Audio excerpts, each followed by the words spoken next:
केली आहे। आजही ती हरिश्चंद्र घाटावर गेल्यानंतर डाव्या बाजूला आपल्याला जगदंबेचं शक्तिपीठ दिसते आहे। त्या ठिकाणी हरिश्चंद्र राजाने देवीची उपासना केली आणि त्या माध्यमातून स्वर्गाची प्राप्ती करून घेतलेली आहे। शेवटी सत्य बोलणाऱ्याचा, सत्य वागणाऱ्याचा विजय या ठिकाणी झाला, अशा प्रकारचं चरित्र सांगतात। पुढे महर्षी व्यासांना जनमेजय विचारतात, महाराज मला भगवतीची जी शक्तिपीठं आहेत ते शक्तिपीठं कशी निर्माण झाले मला सांगा।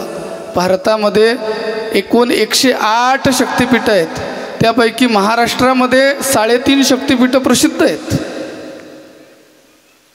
आणि ती शक्तिपीठं या ठिकाणी निर्माण कशी झाली हे मला सांगा। त्यावेळेला या ठिकाणी पहिल्यांदा 6वा स्कंद पूर्ण होऊन 7व्या स्कंदाच्या कथा सांगत असताना शक्तिपीठांची कथा आलेली आहे। सांगतात, राजा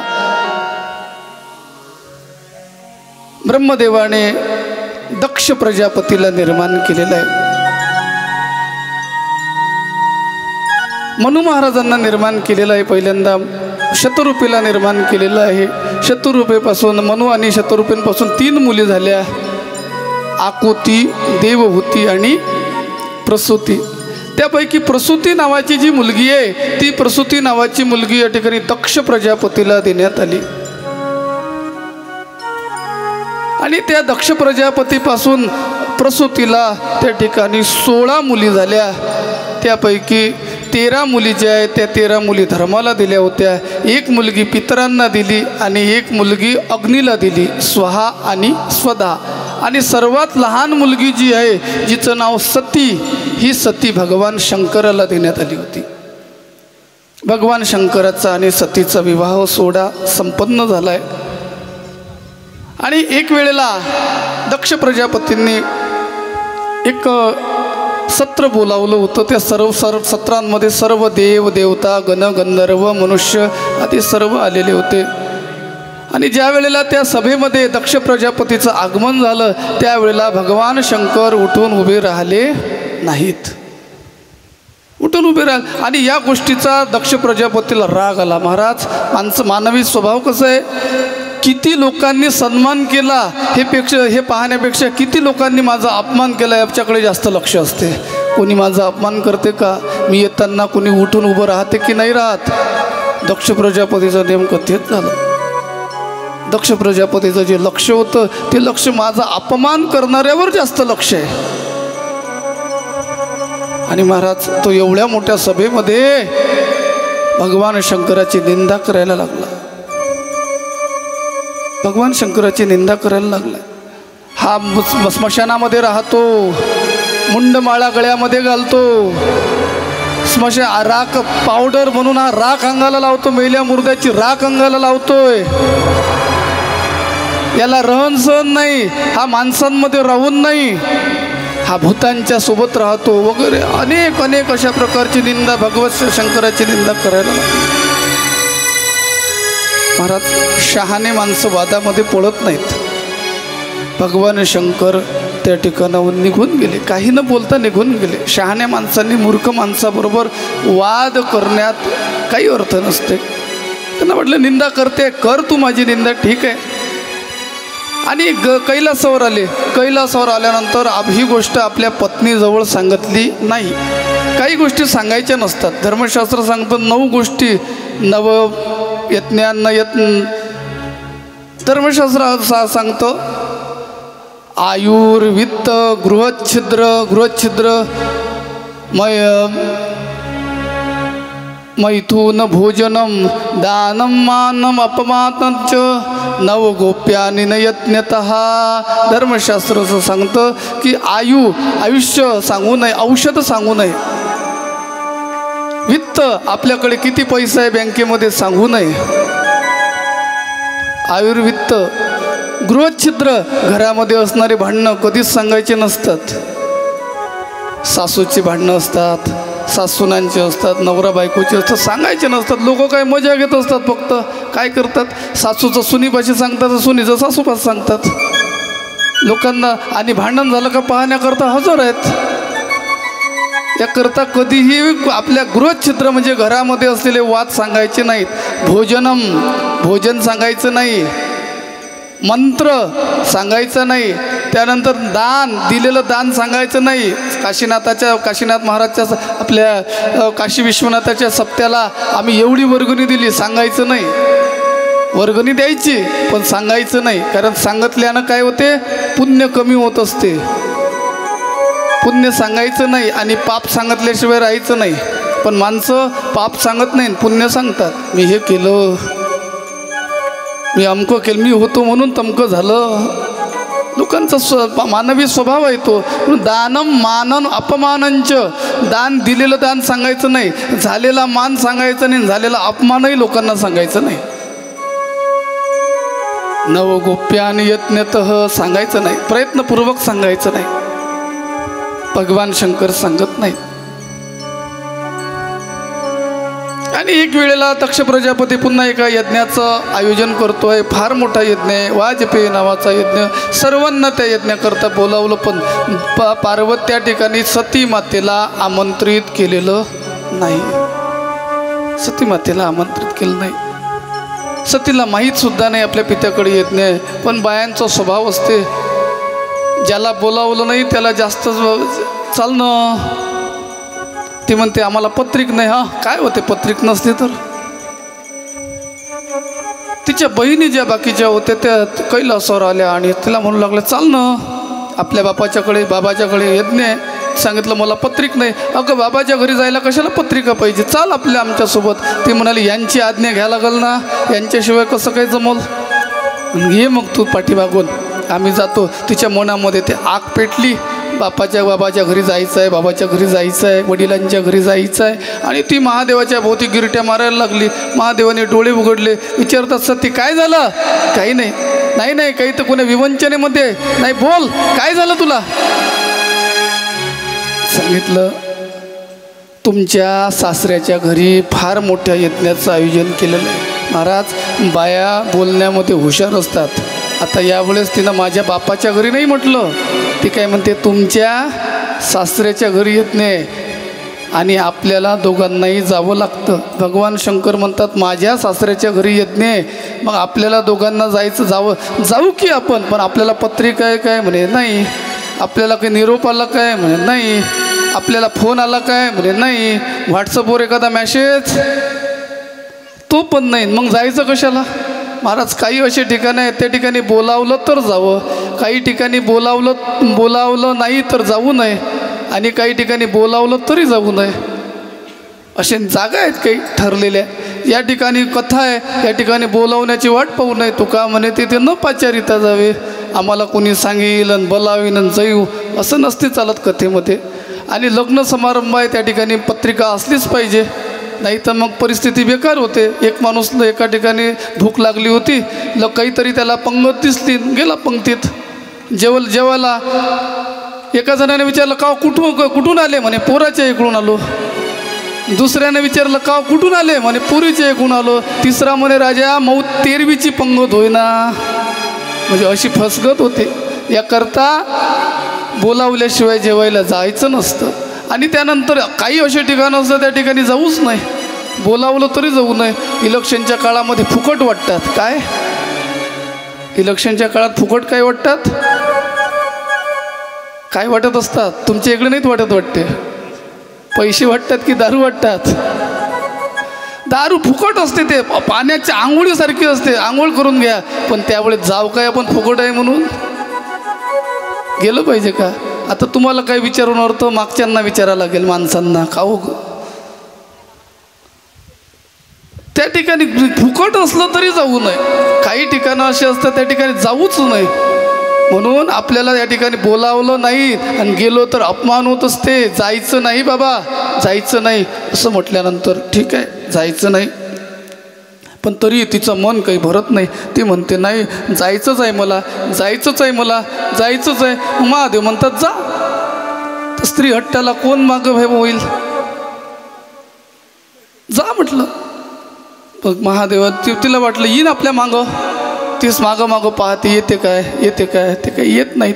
शेवटी पार्वती माता त्या यज्ञामध्ये गेली, पण तिच्यासोबत त्या ठिकाणी कोणी बोलत नाही. सादर भले मिले एक माता, बहिणी मिले बहुत मुसकाता. त्या ठिकाणी महाराज कोणीही बोलत नाही आहे. तिच्यासोबत तिच्या बहिणी फक्त हसायला लागल्या. आई एक होती, आई मात्र थोडीशी बोलली, कसं आहे, बरं आहे ना? कारण आईचं हृदय हे कोमल अंतकरण असतं महाराज. आईच्या जगात आईच्या हृदयाची तुलना कुठल्याही ठिकाणी होऊ शकत नाही. आई संपली, जगातलं प्रेम संपलं महाराज. आई म्हणजे प्रेम आहे, आई म्हणजे सुख आहे, आई म्हणजे सर्वस्व आहे. जगामध्ये सर्वजण रुसतील, पण आई कधीही आपल्या पुत्रांवर रुसणार नाही. कारण ती आई आहे. आईशी कडवड्याची याती करी लाभाविन प्रीती. सर्वजण प्रेम करतील, पण त्या प्रेमामध्ये काहीतरी लोभ आहे. बायकोही नवऱ्यावर प्रेम करत असेल, लोभ आहे. पण आई अशी एक आहे की तिच्या ठिकाणी कोणत्याही प्रकारचा लोभ नसताना ती बालकावर प्रेम करणारी खऱ्या अर्थानं ती आई आहे महाराज. ती आई आहे. माया म्हणजे आई, प्रेम म्हणजे आई, सुख म्हणजे आई. ती आई फक्त बोलली तिच्यासोबत, आई माझी मायचा सागर दिला तिने जीवनाकार.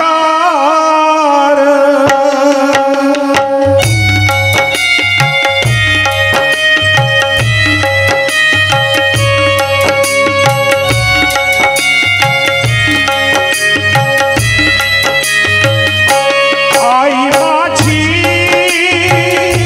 मायचा सागर दिला तिने जीवनाकार. मायेचा सागर जीवनाधार. मायेचा सागर जीवनाधार. आई माझी मायेचा सागर दिला तिने जीवनाधार.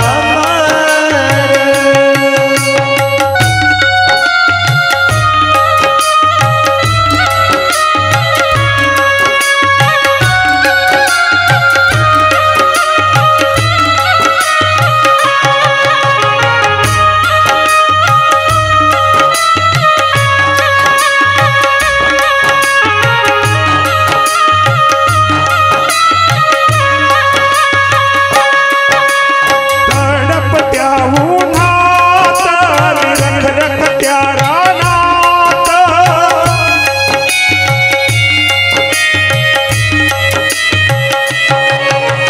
तडपत्या उन्हात रखरखत्या रानात. राहिलीस माझ्यासाठी तुग कष्टाच्या कामात.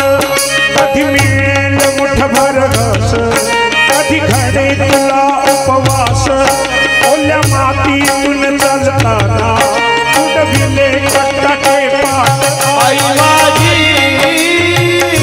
मायेचा सागर दिला तिने जीवनाकार. आई वडील माझे थोर काय सांगू त्यांचे उपकार. जीवनाच्या वाटेवरती किती असतो त्यांचा आधार. आई माझी मायेचा सागर दिला तिने जीवनाकार. कितनी अच्छी है तू, कितनी भोली है, प्यारी प्यारी है. ओ माँ, ओ माँ.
या प्रकारे महाराज आईचं वर्णन कोणी करू शकत नाही, आईच्या प्रेमाचं वर्णन कोणी करू शकत नाही.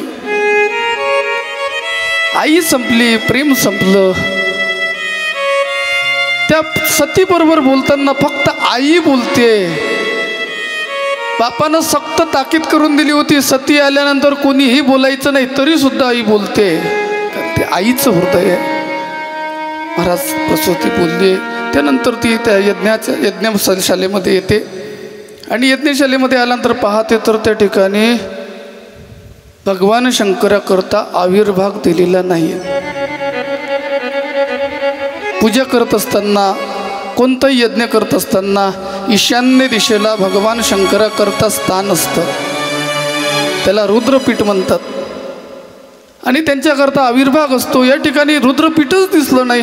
तिला राग आला आणि आत्ता राग आल्यानंतर तिचे डोळे लालबुंद झाले. ती जगदंबा आहे, महामाया आहे.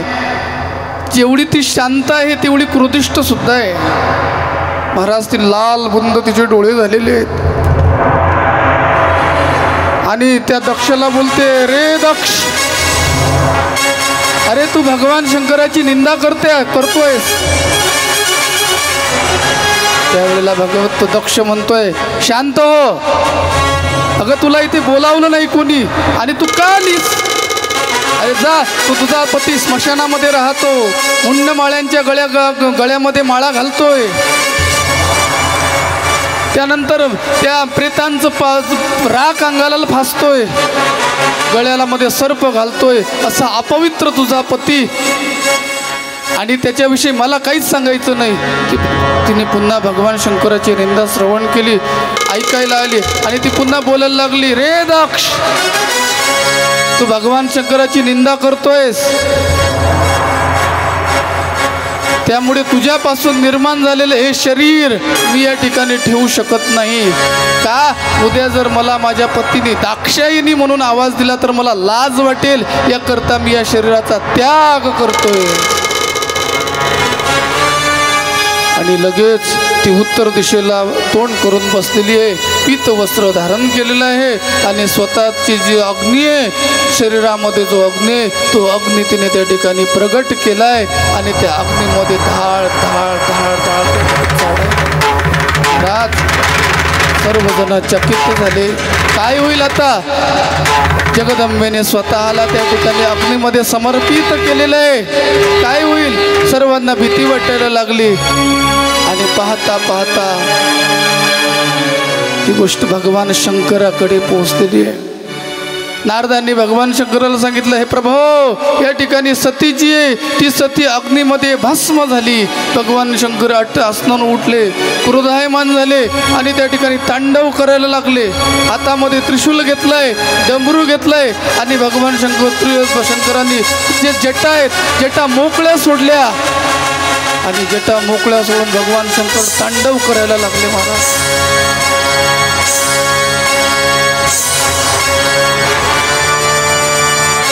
आणि त्या तांडवामध्ये डोक जटा फिरवत फिरवत फिरवत फिरवत धाळ दिशा आपटली. त्यामधली एक जटा तोडली आणि त्या फेकली, त्यातून वीरभद्र निर्माण झालाय. वीरभद्र जणू काही राक्षसाच्या आकाराचा, त्याच्या पायाने जणू काही पृथ्वी कंपायमान व्हावी अशा प्रकारच्या आकाराचा तो वीरभद्र. त्याला सांगितलं, जा आणि दक्षाच्या यज्ञाचा विध्वंस कर. तो वीरभद्र दक्ष प्रजापतीच्या यज्ञामध्ये येतोय. त्याला पाहिल्यानंतर सर्वांचे धोत्र पिवळे पडले. सर्वांचा जाग्यावरच सुशी जाग्यावरच झाली अशा प्रकारचा तो वीरभद्र. आणि महाराज त्या ठिकाणी तो मारायला लागला, तोडायला लागला. कुणाचा हात, कुणाचा पाय, कुणाचे डोळे, कुणाचं नाक, कुणाची जीभ, कुणाची मिशी, कुणाची दाढी उपळून टाकायची, कुणाचे दात उपळून टाकायचे. आणि त्याने दक्ष प्रजापतीचं शिर धडापासून वेगळं केलं आणि यज्ञामध्ये त्याची आहुती करून सर्वजण शांत झालेले आहेत. आता दक्ष प्रजापती मिल या ठिकाणी त्याचं धळ शिल्लक राहिलंय, यज्ञ अपूर्ण राहिलाय. काय करायचं? ब्रह्मदेव आदी सर्व देवता म्हणू लागल्या, आता आपण भगवान शंकराकडे जाऊ. अत्यंत भोळं दैवत असलेलं आणि सर्वजण कैलासावर जातात आणि कैलासावर जाऊन भगवान शंकराची स्तुती करायला लागले. भगवान शंकराच्या ठिकाणी जाऊन सर्व देवी देवता त्या ठिकाणी भगवंताला शांत करण्याकरता त्या ठिकाणी भगवंताची स्तुती करायला लागले. महाराज हे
जग का स्वामी है तू, अंतर्यामी है तू, मेरे जीवन की अनंत कहानी है तू।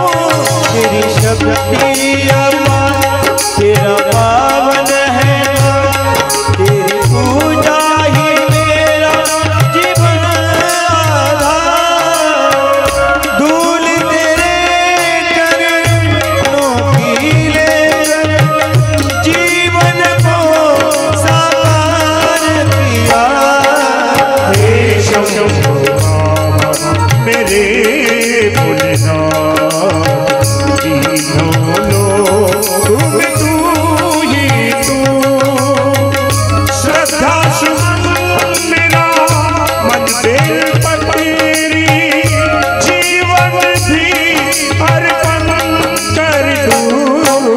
हे शंभो बाबा मेरे भोलेनाथ, तीनों लोक में तू ही तू।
सर्व देवी देवता भगवान शंकराची स्तुती करायला लागले. भगवान शंकर स्तुतीने प्रसन्न झालेले आहेत आणि यज्ञ मंडपामध्ये येतात. यज्ञमंडपामध्ये आल्यानंतर त्यांनी दक्ष प्रजापतीला जीवदान दिलं आहे, त्यांना बकऱ्याचं मुख लावलं आहे. म्हणून भगवान शंकराची पूजा करताना पूजा झाल्यानंतर बोकळ्या जसा ओरडते, बोकुळ जसं ओरडते तसं ओरडावं. का तसं ओरडलं पूजा झाल्यानंतर का देवाला हसायला येतो आणि आपल्या सासऱ्याची आठवण येते. आपण मागितलं ते देऊन देतो आनंदाच्या भरात. म्हणून शंकराच्या पूजेनंतर ते बोकुळ कसं ओरडते, आता इथं नका ओरडून दाखवू, घरी गेल्यावर ओरडचा. नाही तर इथंच सारे बकरीचा आवाज करतात. लोक म्हणतील राहिल्या बायान बकऱ्या आल्या काय. आणि त्यानंतर सतीचं शरीर भगवान शंकरांनी पाहिलं आणि भगवान शंकर विलाप करायला लागले. सतीचं ते जडलेलं शरीर पाहून भगवंताचा विलाप सहन होईना, रडत आहेत, भगवंताच्या डोळ्यातून अश्रू, विलाप करायला लागले. त्यावेळेला भगवान शंकरांनी भगवान शंकरांनी ते सतीचं जे शरीर आहे ते असं हातावर घेतलं आणि त्रिभुवनाला चक्कर मारायला लागले, विलाप करायला लागले. त्यावेळेला भगवान विष्णूला वाटलं किती दिवस हे विलाप करतील, आपण सतीच्या शरीराचे तुकडे करूया. म्हणून त्या सतीच्या शरीराचे 108 तुकडे केलेले आहेत, जडलेल्या शरीराचे. आणि ज्या ज्या ठिकाणी सतीच्या शरीराचा तुकडा पडला त्या ठिकाणी शक्तिपीठ निर्माण झालं. तेव्हा अशी 108 चित्रकूटावर ती रुद्रसुंदरी नावाने प्रसिद्ध आहे. त्यानंतर विपुल नावाच्या क्षेत्रामध्ये ती विपुला नावाने क्षेत्र प्रसिद्ध आहे. मलयाचल पर्वतावरती कल्याणी नावाने प्रसिद्ध आहे. सह्याद्री पर्वतावर तिला एकविरा म्हणतात. हरिश्चंद्र नामक क्षेत्रावर तिला चंद्रिका म्हणतात. रामतीर्थावर तिला रमणा म्हणतात. यमुनेच्या तीरावरती मृगावती नावाने आहे. कोटी तीर्थामध्ये ती कोटीबी आहे. द्वारकेमध्ये ती रुक्मिणी नावाने प्रसिद्ध आहे. शिवकुंडामध्ये शुभनंदा आहे. चित्रकूट पर्वतावर सीता नावाने प्रसिद्ध आहे. सह्याद्री विंध्य पर्वतावरती विंध्यवासिनी नावाने प्रसिद्ध आहे. करवीर क्षेत्रामध्ये तिला महालक्ष्मी म्हणतात. त्यानंतर उष्ण क्षेत्रावर तिला अभया म्हणतात. शंखद्वारामध्ये तिला धरा म्हणतात. पिंडकार नक्षत्रामध्ये तिला धृती म्हणतात.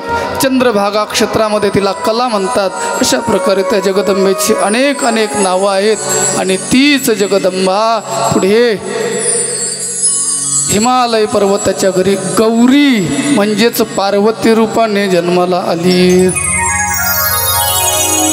आणि पार्वती रूपाने जन्माला आल्यानंतर लहानपणी तिने भगवंताच्या प्राप्तीकरता अनेक तपश्चर्या केली.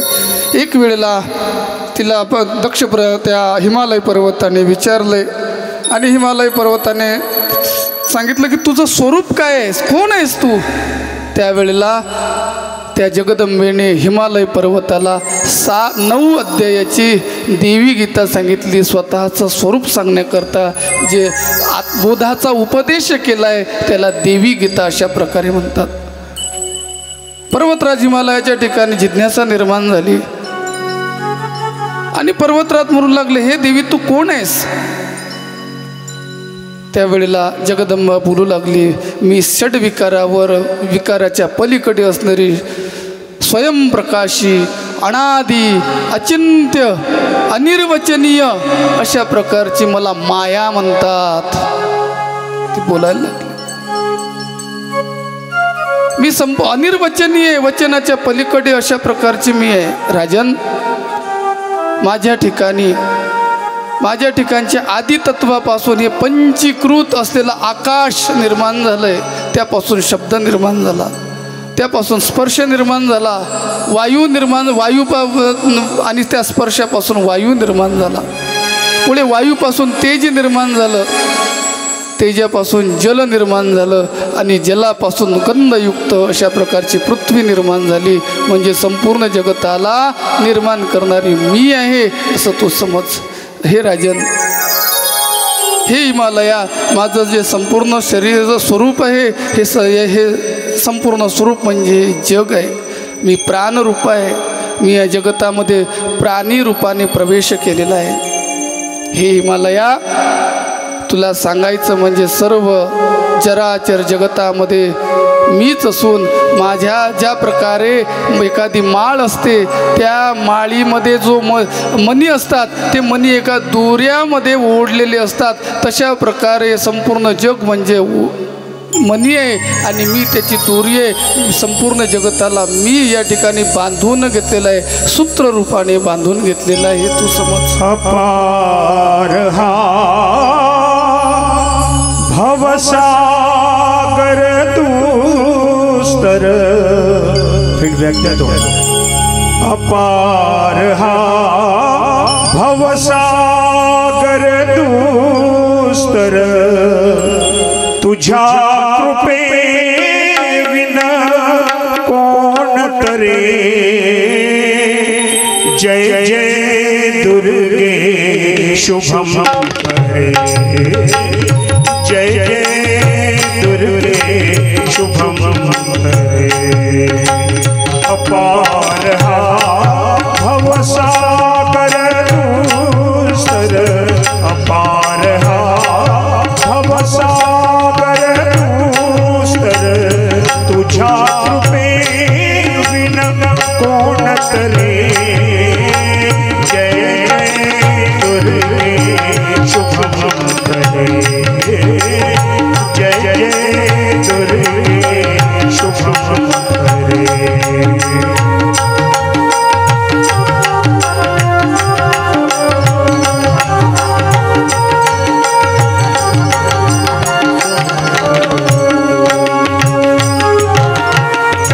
तुझ्या कृपेने संकट टळते. तुझ्या कृपेने संकट टळते. तुझ्या कृपेने वैभव येते.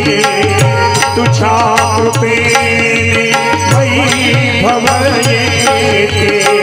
तुझ्या कृपेने पंगू देखील.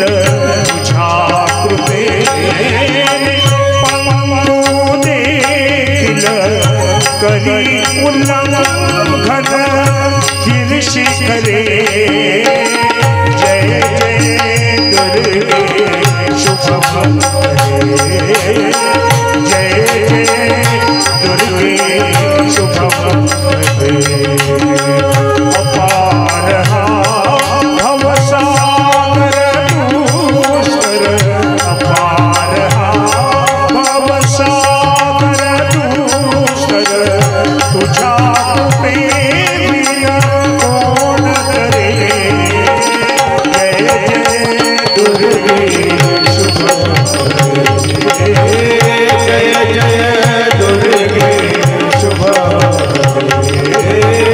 जय जय दुर्गे शुभम करे. या प्रकारे जगदंबा उपदेश करत आहे की संपूर्ण विश्वामध्ये मी नटलेली आहे. कधी अक्राळ विक्राळ स्वरूप धारण करतो, कधी हृदयाला धडकी बसवणारं स्वरूप धारण करते, कधी नेत्रांना दिपून टाकणारी संतप्त अशा प्रकारची विराट स्वरूप धारण करणारी ती जगदंबा आहे. तिच्या स्वरूपापासून देव, साधू, पशु, पक्षी, मनुष्य सर्वच्या सर्व उत्पन्न झालेले आहे. त्या तुझ्या सर्वव्यापी ईश्वरीय स्वरूपाला नमस्कार असो अशा प्रकारे हिमालय म्हणतात. पुढे हिमालयात नमस्कार घातल्यानंतर देवी बोलू लागली, हे राजा ऐक, मी तुला ब्रह्मोपदेश करतो. देवाने अनेक उपाधीच्या संबंधामुळे या संपूर्ण सृष्टीत परमात्मा हा सर्व जीव जंतूंमध्ये येऊन पोचतोय. सर्व ठिकाणी सर्वाभूत गटी राम, देहादेही एक, तैसा हृदयामध्ये मी रामू, असता सर्व सुखाचा आरामू. विष्णुमय जगत सर्वम, अशा प्रकारे विष्णुमय जग, वैष्णवांचा धर्म आदी आदी संपूर्ण जगतामध्ये मी परमात्मा स्वरूपामध्ये विराजमान आहे. राजा, पण हे जग कसं आहे, या जगताचा जर विचार केला तर हे जगत दुःखमय आहे, दुःख देणार आहे. हे राजा, आणि या दुःखमय जगतामध्ये जगायचं असेल तर वैराग्याशिवाय मनुष्याला सुख प्राप्त होऊ शकत नाही. या संसाराचं आपण पाहिलं, संसाराचं स्वरूप काय आहे?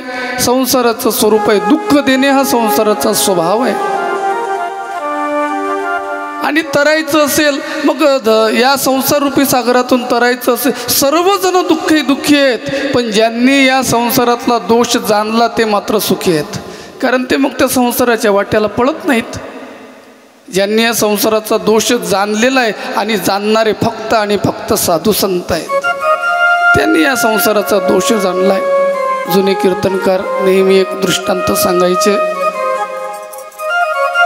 दिवाळीचे दिवस आहेत आणि त्या दिवाळीच्या दिवसामध्ये जावई जो आहे तो जावई पाहुणा आला सासूरवाडीला. पहिल्याच वर्ष पहिले, आणि वर्ष पहिले म्हटल्यानंतर मग काय जावयाचा सत्कार करतो, काय जुना झालेला जावई होय काय महाराज. मग ते पाटावर पाठ, पाय धुवायला पाणी, टावेल द्यायला एक जण, जावई बैठकीमध्ये 10-12 लोक, बाप्पू आले बाप्पू आले बाप्पू आले. काय त्या बाप्पूचा मग आदर सत्कार, कोणी जिजाजी म्हणते, कोणी बाप्पू म्हणते, कोणी अजून काही म्हणते, कोणी जिजू म्हणते, कोणी झुजू म्हणते. चालू आपलं नवीन आला का नवीन देवाचा पूर मोठा. नवीन जावई आले, पोरी सासूबाईच्या आता हरकीत आवडीचा विषय म्हणजे जावई. मी त्या दिवशी सांगितलंय. मग काय तिनं विचारलं मुलीला, का ग तुझ्या घरच्या पाहुण्याला काय आवडते ग, काही खारं आवडते की गोड आवडते, सांग बा तुला काय आवडते. त्यांना काय आवडते. तिनं सांगितलं, माझ्या मिस्टरांना ना सर्वात जास्त बासुंदी आवडते म्हणे, बासुंदी. हिनं शेजारच्या 2-4 बायांना सांगून ठेवलं, हे बा म्हशीवाल्यांना पाणी पाजायचं नाही, पाहुणे येणार आहेत, पाहुण्यांना अशी घट्ट बासुंदी झाली पाहिजे. तुम्ही जर म्हशींना पाणी पाजलं ना तर ते म्हैस पाणी दूध पतलं देईन, मग बासुंदीच घोटणार नाही आणि आपले पाहुणे नाराज होतील. पिंटीच्या घरचे पाहुणे मग नाराज होतील, त्यांना बासुंदी वेगळी अशी बेचव भेटली तर मग ठीक आहे. आणि 4-5 घरचं दूध जमा केलं महाराज. पहिल्यांदाच आलेल्या पाहुण्यासोबत गावातले 2-4 जण जेवायला बोलावले. सरपंच, उपसरपंच नाही का, असे सारे 4-5 जण जेवायला बोलावले. पाहुणे जावई त्या रूममध्ये बैठकीमध्ये बसलेले आहेत.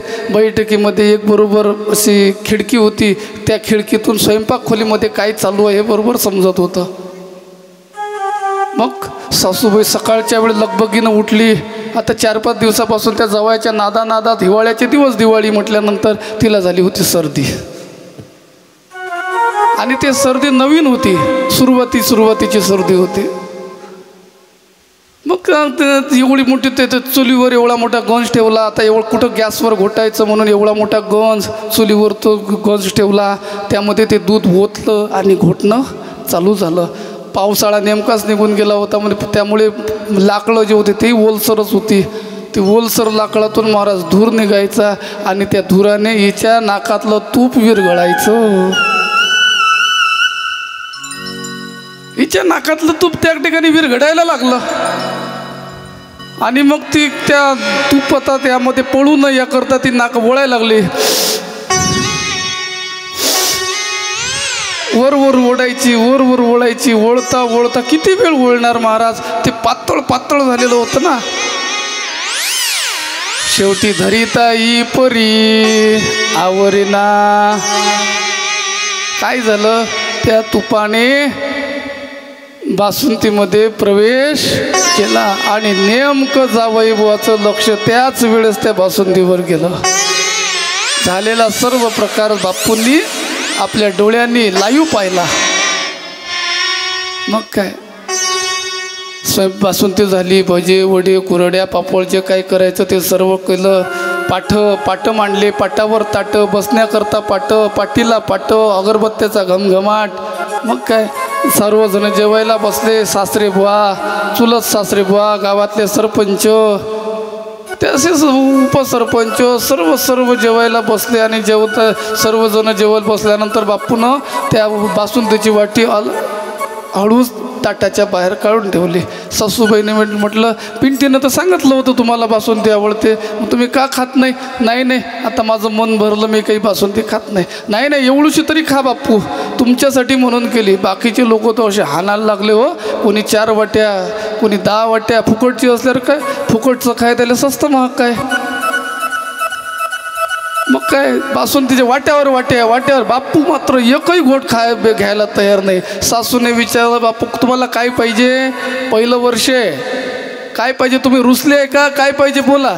2 व्हीलर पाहिजे, 4 व्हीलर पाहिजे, काय पाहिजे ते बोला. हे किल्लीच घेऊन घ्या तुमच्याकडे तिजोरीचे, पाहिजे तेवढं नाही. आपण बासुंदी खा. सांगितलं हो मला काहीच नकोय, मी काही रुसलो नाही, मला नाही आवडत. अहो नाही तुमच्यासाठी एवढं म्हणून केलं, रात्रभरापासून जागी आहे, 4 दिवसापासून तुमच्यासाठी मी आटापिटा करते आणि तुम्ही खात नाही म्हणजे ते कसं काय शक्य? खावंच लागेल. काय पाहिजे बोला तुम्हाला. जावई बुवा म्हणाले, सांगू का मामीजी? आता पूर्वीच्या काळामध्ये सासूला मामीजी म्हणायचे, आता सर्वांना ते नवऱ्याची माय आणि बायकोची मायच, दोघे जण आईच म्हणतात. पूर्वी सासूबाईंना सून आत्याबाई म्हणायची, जावई सासूला मामीजी म्हणायचा, सासऱ्याला मामाजी म्हणायचा. असं नातं होतं, बरोबर व्यवस्थित वाटत होतं. आता नवराही बायकोच्या मायला आई म्हणते आणि बायकोही नवऱ्याच्या मायला आई म्हणते. आता आई म्हटल्यानंतर यांचं नातं काय? आई दोघांची आई एक जर असली तर नातं काय येते? कसं करावं? तुम्हाला नातंही समजत नाही वाटते. कठीण परिस्थिती आहे महाराज आताची. पूर्वी नात अजूनही मराठवाड्यात आपण गेलो तर आत्याच म्हणतात सासूला, मराठवाड्यामध्ये जर गेलो तर. पण आपल्याकडे विदर्भ म्हणजे जास्त सुधारलेला आहे ना, त्याच्यामुळे काही गोष्टच नाही. तिकडले लोक शंभूळशी करतात, इकडले खिशात भरतात. मग काय सावई म्हणे, सांगू का मामीजी? सांगा.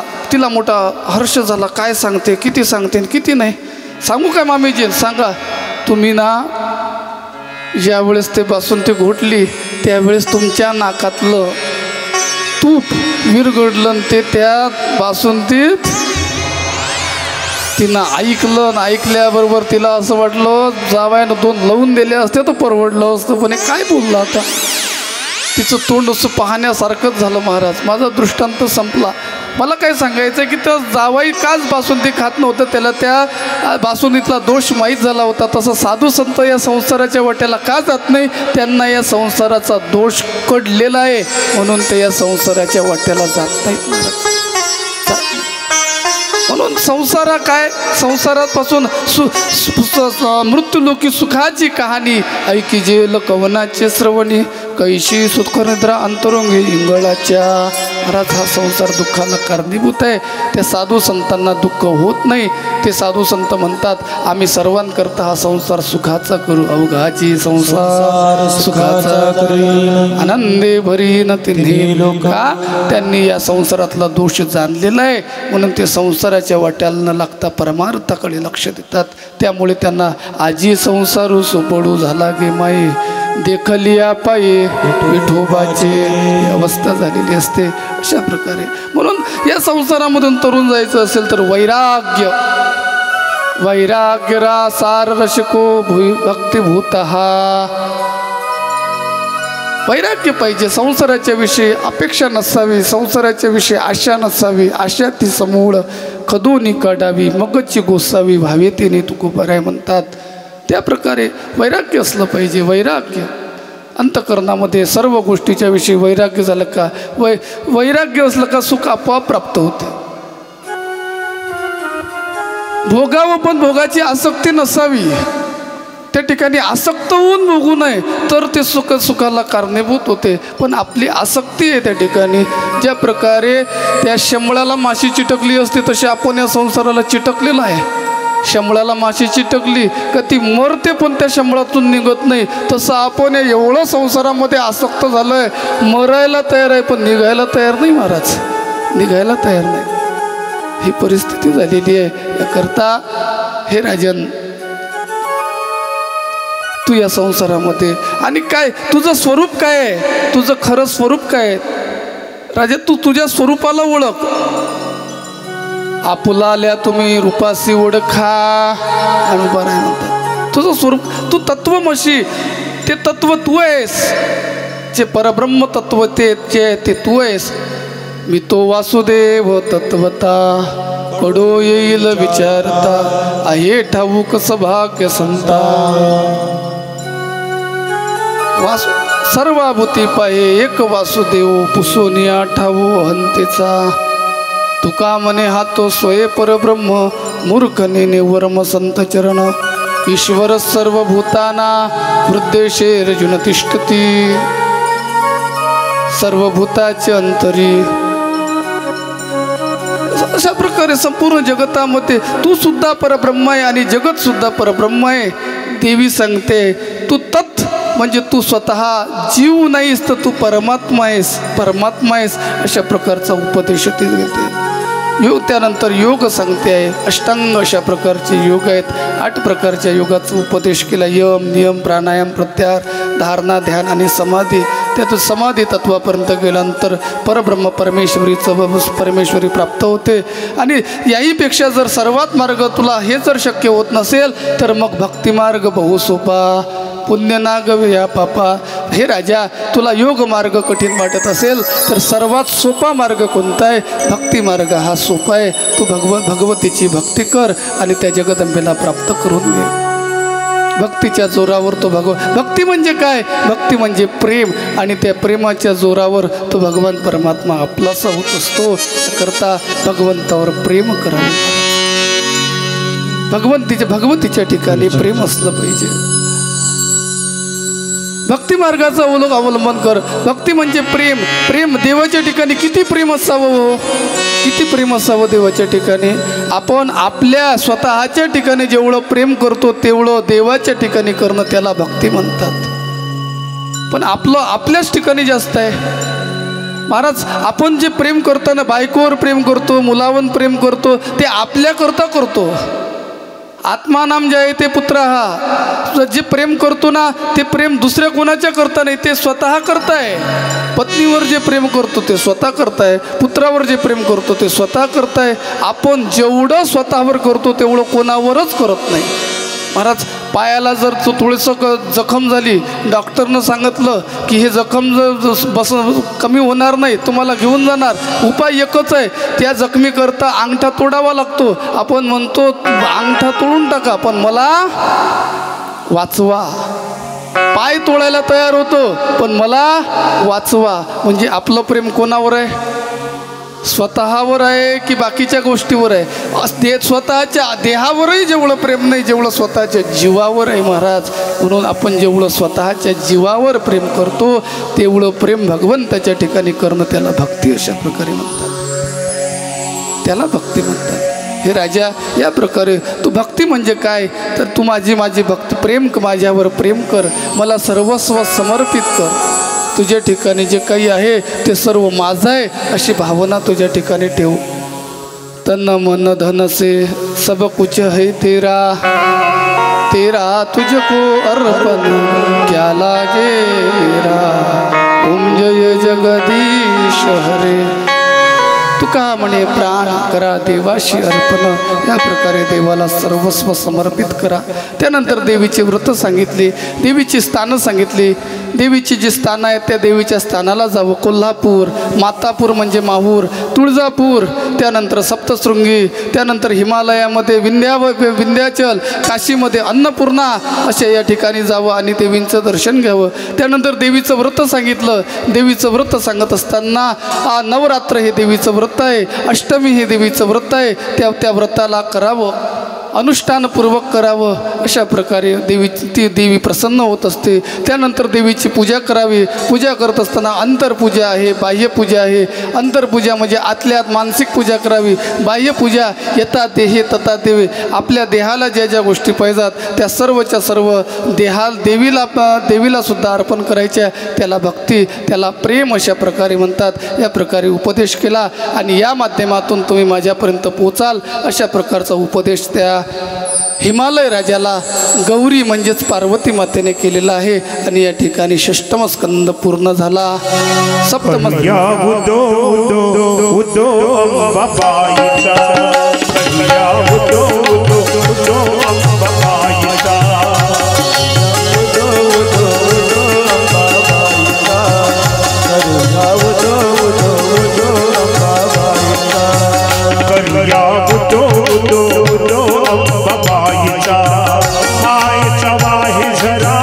शहरी कोल्हापुरा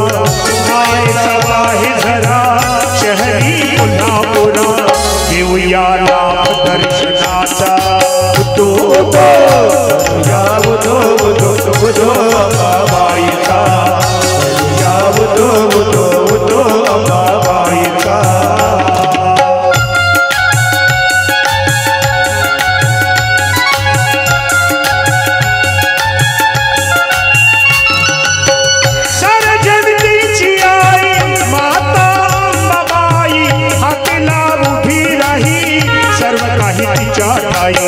दंडदृष्टा देवी सत्य डोळ्याने पाही अनेक रूपती येई भक्ताचे साठी अश्विनी प्रथम दिनी बसली सिंहासिनी अश्विनी प्रथम दिनी बसली सिंहासिनी होतो जय घोष माहुलीचा उदो उदो या उदो उदो उदो अंबाबाईचा या उदो उदो उदो अंबाबाईचा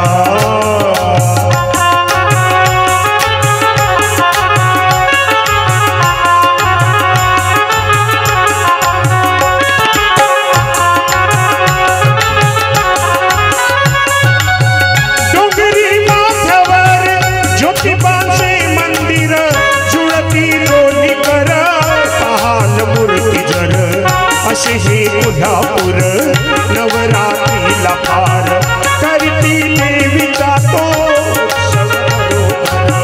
सोहळा मनोहर रमतो बरोबर सोहळा मनोहर रमतो बरोबर उदो उदो करुणा उदो उदो उदो अंबाबाईचा करुणा उदो उदो उदो अंबाबाईचा मायेचा वाहे जरा शहरी कोल्हापुरा मायेचा वाहे जरा शहरी कोल्हापुरा देवयाला दर्शनाचा उदो उदो करूया उदो उदो उदो अंबाबाईचा करूया उदो उदो उदो अंबाबाईचा करुया उदो उदो उदो अंबाबाईचा करुया उदो उदो उदो करूया उदो उदो उदो अंबाबाईचा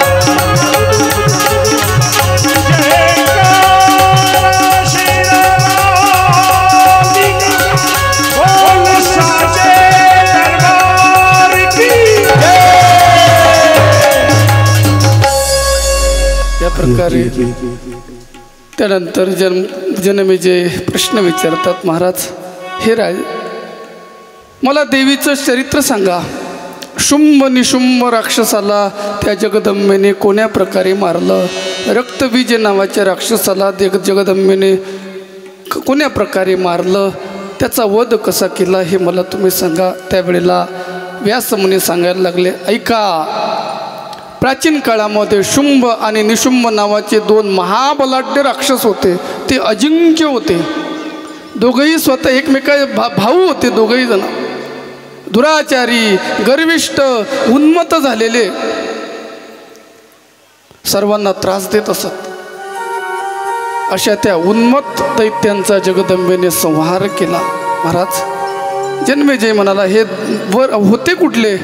सांगितले, राजा पाताळामध्ये निवास करणारे शुंभ आणि निशुंभ असे दोघे भाऊ दिसायला अत्यंत सुंदर होते.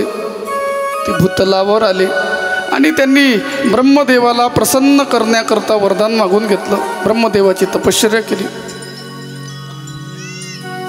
ब्रह्मदेव हजारो वर्ष पाण्यामध्ये उभं राहून त्यांनी ब्रह्मदेवाला प्रसन्न करून घेतलं. आणि ब्रह्मदेवाने प्रसन्न झाल्यानंतर ब्रह्मदेवाने सांगितलं, मागा वरम ब्रूही, वर मागा. सांगितलं, अमरत्वाचं वरदान द्या. त्यावेळेला ब्रह्मदेव सांगते, जातश्री ध्रुव मृत्यूवर. बाबा रे, या ठिकाणी अमर कोणी नाही, प्रत्येकाला मरावं लागतं. जो या ठिकाणी जन्माला येतो त्याला त्याच्या पाठीमागे मरण हे निश्चितच आहे. याकरता तू दुसरं वरदान माग. ध्रुवम जन्म मृत्यूश्च, मृत्यूनंतर जन्म प्राप्त होता, जन्मानंतर मृत्यू आहे, मृत्यूनंतर जन्म आहे. हे घटिका यंत्र जैसे परिभ्रमे का. घड्याळाचे काटे जसे फिरत असतात त्या प्रकारे जन्म मृत्यू आहेच आहे. आज आपण आहो, उद्या आपण असणारच याची काही गॅरंटी महाराज, शक्य नाही. काल आपले सर्वच्या सर्व पूर्वज बघा ना, आजा मेला, पंजा मेला, आबा मेला, पंजा मेला,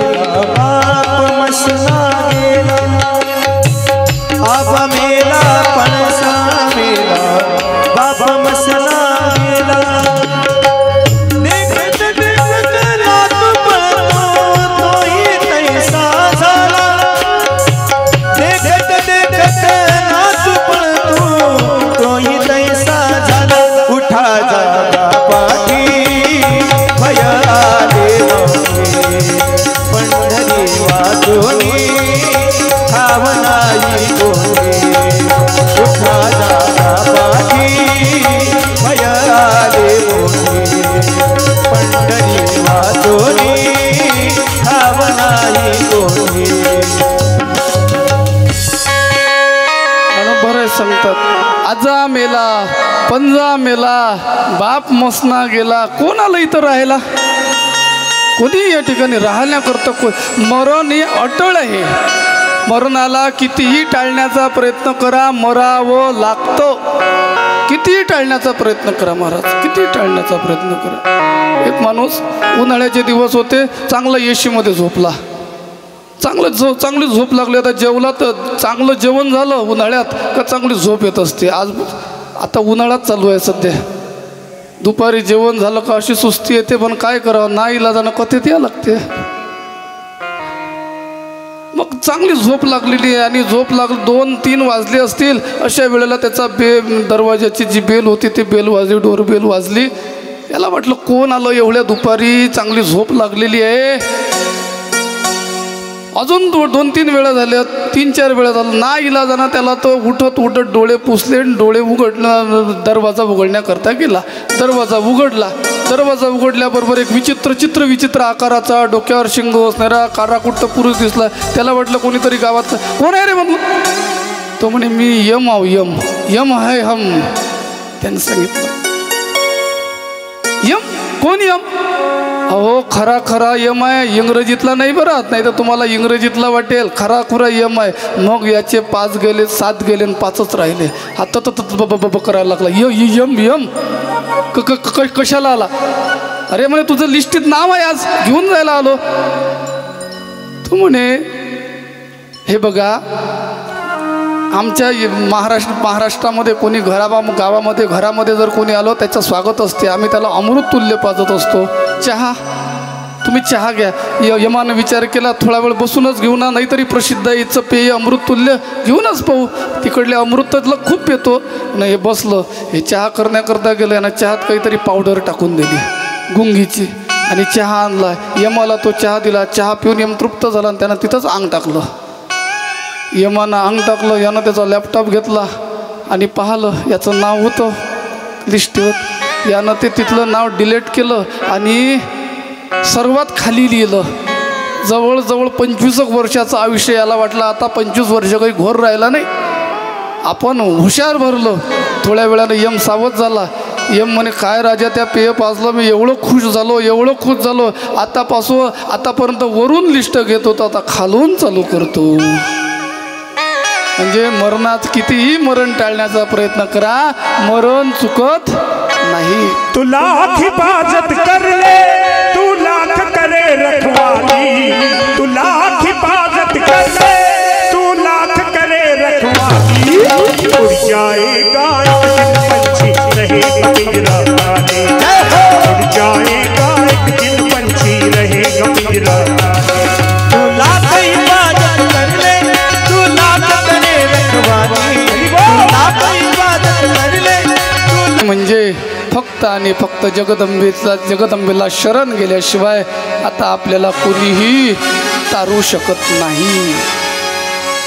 मग सर्व देवी देवता जगदंबेची स्तुती करते. त्या कुलगुरूच्या देवगुरु बृहस्पतीच्या सांगण्यानुसार सर्वजण देवीची पूजा करायला लागले.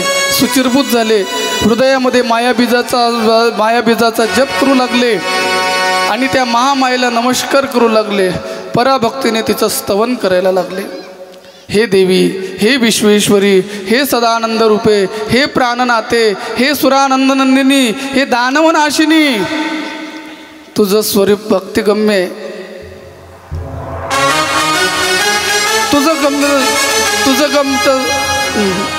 तुझं स्वरूप जे आहे ते भक्तिगम्य आहे.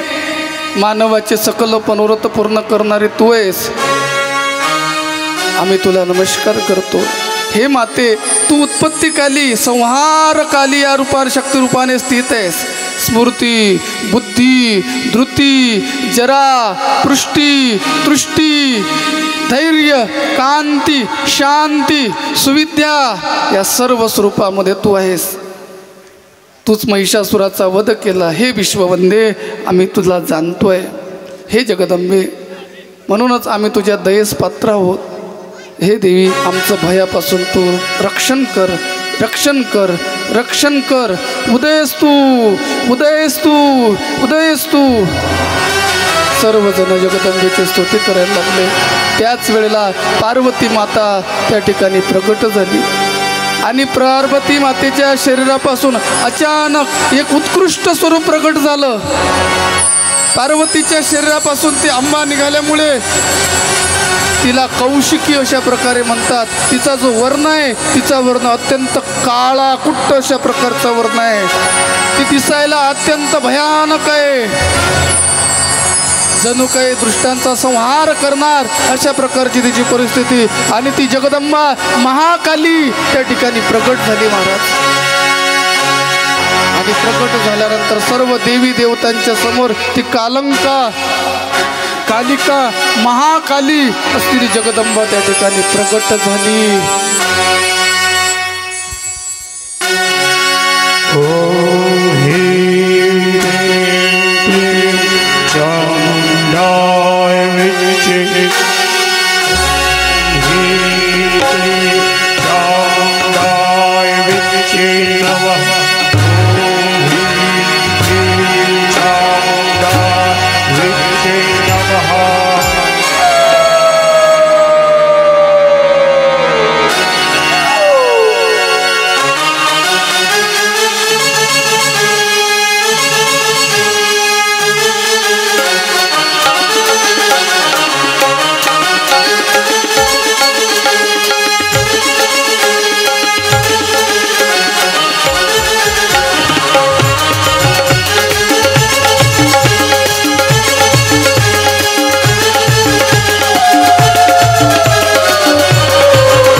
ज्या प्रकारे ती कौशिकी काली स्वरूप त्या ठिकाणी प्रकट झालं, तिला कोणी कालरात्री म्हणतात, तिला कौशिकी म्हणतात, तिला काली म्हणतात किंवा महाकाली म्हणतात.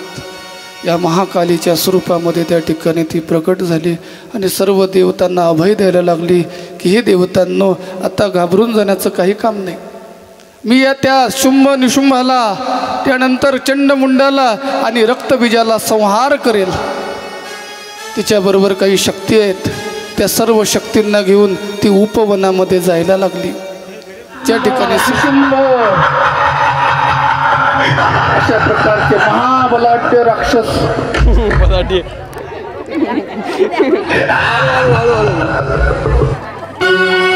आणि ते महाबलाढ्य राक्षस, आता हे तर लयच तारीख आहे सगळी. गावात राक्षसच नाही, यात सर्व देव आहेत ना, त्याच्यामुळे राक्षस सापडले नसते. हात लावतो आणि ते महाबलाढ्य राक्षस त्या ठिकाणी येऊन देवी बरोबर बोलायला लागले, हे देवी, हे कौशिकी, हे काली, तू आमच्या स्वामी सोबत चाल, आमच्या स्वामी जवळ चाल, तुला त्रैलोक्याचं राज्य प्राप्त होईल. त्यावेळेला ती जगदंबा म्हणून बोलायला लागली, अरे राक्षसांनो, तुम्हाला कळलं नाही का? अरे मी काय सांगितलंय तुझ्या त्या दूताला, जो मला युद्धामध्ये हरवेल त्याच्याशी मी लग्न करणार आहे. तुम्ही जर मला युद्धामध्ये हरवसाल तर मी तुमच्या स्वामींची मालकीण व्हायला तयार आहे. त्यावेळेला तिच्या त्या जगदंबेबरोबर ज्या शक्ती होत्या, 4 शक्ती होत्या, कौशिकी, कालरात्री, योगिनी, अशा ज्या सिद्धीने होत्या. जगदंबे कालरात्रीने, काल महाकालीने त्याला सांगितलं, जा आणि या राक्षसांना संपवून टाका. त्यावेळेला त्या 4ही शक्त्या त्या राक्षसांबरोबर युद्ध करण्याकरता त्या ठिकाणी तयार आहेत आणि 4ही शक्त्या त्या राक्षसांबरोबर युद्ध करायला लागल्या. तलवार, त्रिशूल, तोमार, वेगवेगळे अस्त्रशस्त्र त्या ठिकाणी, वेगवेगळ्या अस्त्रशस्त्रांचा प्रयोग होत आहे. विचित्र विचित्र राक्षस, मायावी राक्षस त्या ठिकाणी माया करतात, कधी लपतात, कधी त्या ठिकाणी प्रकट होतात आणि युद्ध करायला तयार आहे. महाराज, महाभयानक अशा प्रकारचं संहारकालीन युद्ध त्या ठिकाणी चालू आहे आणि एक शक्ती एका राक्षसाला बरोबर युद्ध करत आहे, एकमेकाला टकरावत आहे, वेगवेगळ्या अस्त्रशस्त्राचा प्रयोग करत आहे. बाण, पर्जन्यास्त्र, वायव्यास्त्र, गरुडास्त्र, सर्पास्त्र आदी सर्व अस्त्रांचा प्रयोग त्या ठिकाणी व्हायला लागला आणि एक शक्ती त्या ठिकाणी त्या राक्षसाचा संहार करायला लागली, त्याला संपवायला लागली. महाराज, एका राक्षसाचा त्या ठिकाणी त्या जगदंबेने संहार केलेला आहे. चंड मुंड त्या ठिकाणी मृत्युमुखी पडले, त्यांचा वध त्या ठिकाणी झालेला आहे. ही गोष्ट त्या शुंभासुराला कळली आणि त्याने शुंभासुराला कळल्याबरोबर रक्तबीज नावाचा जो राक्षस आहे, शुंभाने सांगितलं, हे रक्तबीजा, तू जा आणि त्या ठिकाणी तुझ्या रक्ताच्या बलातून हजारो राक्षसांची निर्मिती कर.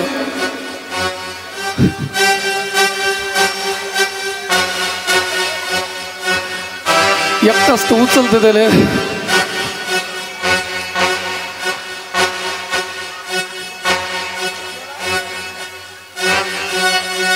शुंभासुराने त्या रक्तबीजाला सांगितलं, हे रक्तबीज,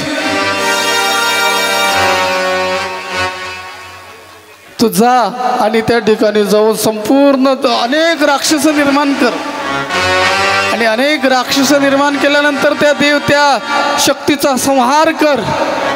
त्यावेळेला तो रक्तबीज नावाचा राक्षस, महाराज, महाभयानक महापराक्रमी शुंभासुराच्या आज्ञेने त्या ठिकाणी देवी बरोबर युद्ध करण्याकरता येत आहे.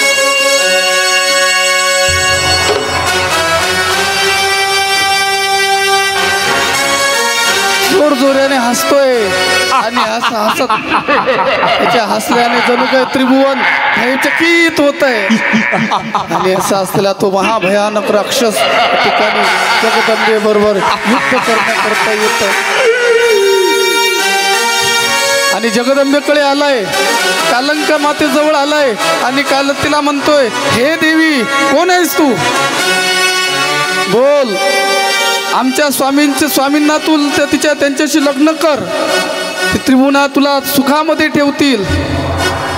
देवी त्यावेळेला आस्थावून उठून उभी झाली, अत्यंत क्रुद्ध झाली आणि हातामध्ये त्रिशूल घेऊन त्या भयानक महाभयानक राक्षसाच्या पाठीमागे युद्ध करण्याकरता धावलेली आणि वेगवेगळ्या त्या ठिकाणी त्या राक्षसाबरोबर युद्ध करत आहे. त्यावेळेला त्याच्या शरीरावर वार करत आहे, हातामध्ये जे खड्ग आहे त्या खड्गाने वार करत आहे. वार करत असताना त्याच्या शरीरातून रक्त बाहेर पडायला लागलं आणि रक्त बाहेर पडत असताना त्या रक्तातून हजारो राक्षस निर्माण व्हायला लागली, लाखो राक्षस निर्माण व्हायला लागले आणि ते त्या शक्तींबरोबर युद्ध करायला लागले. ती काली त्या सर्व राक्षसांचा संहार करत होती आणि जेवढं रक्त त्या रक्तबीजाचं सांडत होतं त्या रक्तातून पुन्हा वेगवेगळे चित्रविचित्र अशा प्रकारचे राक्षस निर्माण होत होते महाराज. शेवटी जगदंबेने एक युक्ती केली आणि त्या रक्तबीजाचं रक्त जे आहे ते रक्त त्या ठिकाणी प्राशन करायला लागले. हातामध्ये ते रक्त घेऊन त्या ठिकाणी संपूर्ण रक्तबीजाचं जे रक्त आहे त्या रक्ताचा प्राशन ती जगदंबा त्या ठिकाणी करायला लागली महाराज. लाल बुंद असलेलं ते रक्त लाला करून आपल्या जिभीने त्या ठिकाणी ती रक्ताचा प्राशन करायला लागली आणि तो महाभयानक राक्षस त्या ठिकाणी सर्व रक्त त्याच्या शरीरातून बाहेर पडायला लागलंय. आता तो राक्षस हतबल झाला, संपूर्ण रक्त त्याच्या शरीरातून आटून गेलंय म्हणून असा झाला.